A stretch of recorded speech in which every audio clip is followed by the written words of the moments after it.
નમસ્કાર, tasty kitchen ગુજરાતીમાં તમારું સ્વાગત છે. તો આજ આપણે બનાવીશું મગની દાળનું શાક. જો તમને આ મગની દાળના શાકનો વિડીયો પસંદ આવે તો વિડીયોને લાઈક કરી ચેનલને સબસ્ક્રાઇબ જરૂરથી કરજો. તો ચાલો મગની દાળનું શાક બનાવવા માટેની સામગ્રી આપણે જોઈ લઈશું. જેમાં મગની દાળ છે, જેને આપણે 4 વિસલ મારીને થોડું મીઠું નાખીને બાફી લીધેલી છે. આ લસણીયો મસાલો છે, જેને આપણે પાણીમાં પલાળી લીધેલો છે.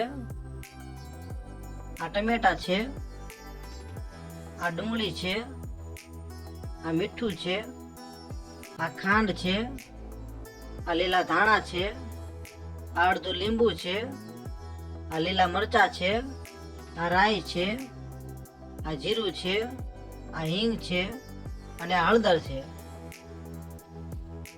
તો હવે આપણે મગની દાળના શાકનો વઘાર કરી લઈશું. જેમાં સૌપ્રથમ ગેસ ચાલુ કરી લઈશું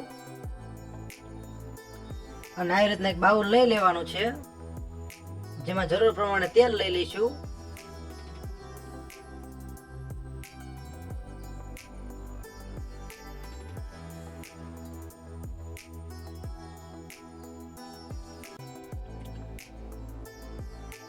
તો અહીંયા આપણે આટલું તેલ લઈ લીધું છે. તો આ તેલને આપણે ગરમ થવા દઈશું.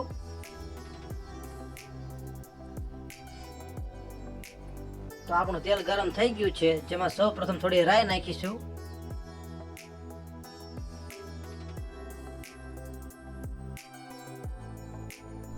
આ બધી જ રાઈને આપણે તેલમાં ફૂટવા દઈશું.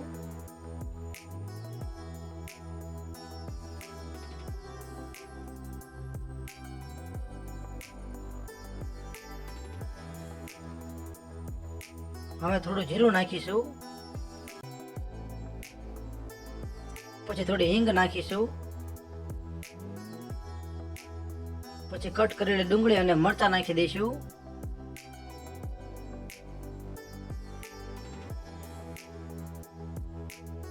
પછી કટ કરેલા ટમેટા નાખી દઈશું.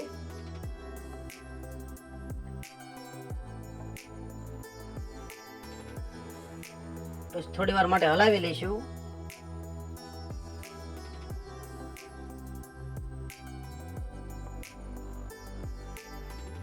થોડી વાર સતળાવા દઈશું.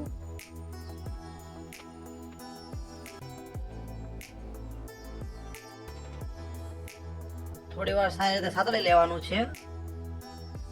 પછી તેમાં થોડી હળદર નાખીશું.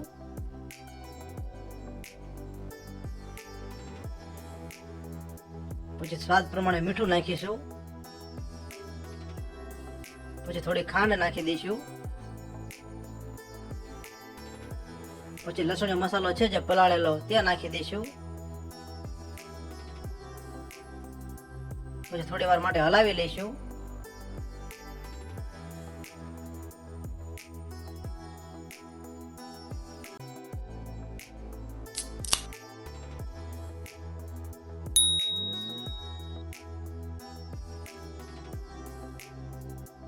ગ્રેવીને સારી રીતે સતળાવા દેવાની છે.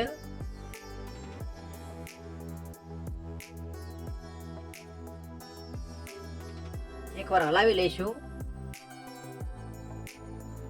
આવી રીતના હલાવતું રહેવાનું છે અને ગ્રેવીને સારી રીતે સાતળતું રહેવાનું છે.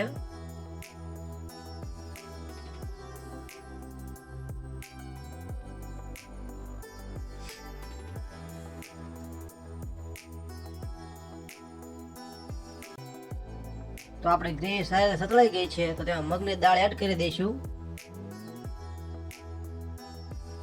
અને હલાવતા રહીશું.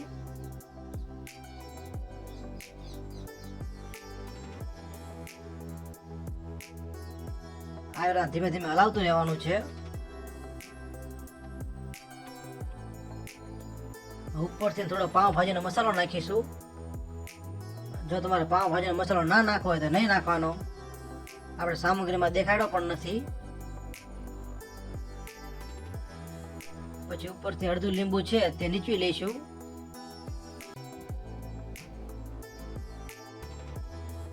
હજી એક વાર સારી રીતે હલાવી લઈશું.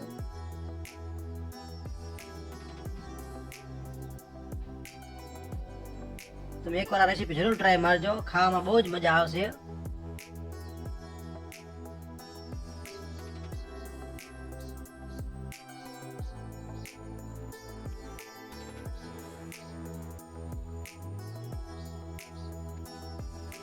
એકવાર સારી રીતે ઉકળી જવા દેવાનું છે.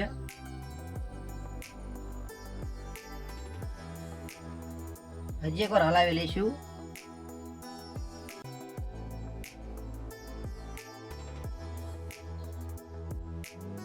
તમે એકવાર આ રીતે મગની દાળનું શાક જરૂરથી બનાવજો. રોટલી વગર ખાવાનું મન થઈ જાય તેવું ફૂલ ટેસ્ટી શાક બનશે.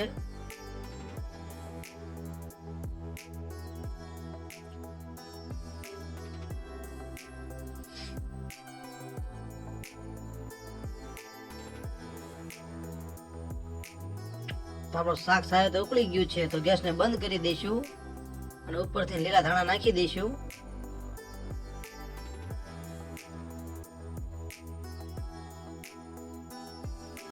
તો તૈયાર છે આપણું મગની દાળનું શાક. તો તમને આ મગની દાળના શાકનો વિડીયો કેવો લાગ્યો? જો વિડીયો પસંદ આવ્યો હોય તો વિડીયોને લાઈક કરો, શેર કરો અને આવી અવનવી રેસીપી જોવા માટે અમારી ચેનલને સબસ્ક્રાઈબ કરો. વિડીયોને પૂરેપૂરો જોવા માટે તમારો ખૂબ ખૂબ આભાર.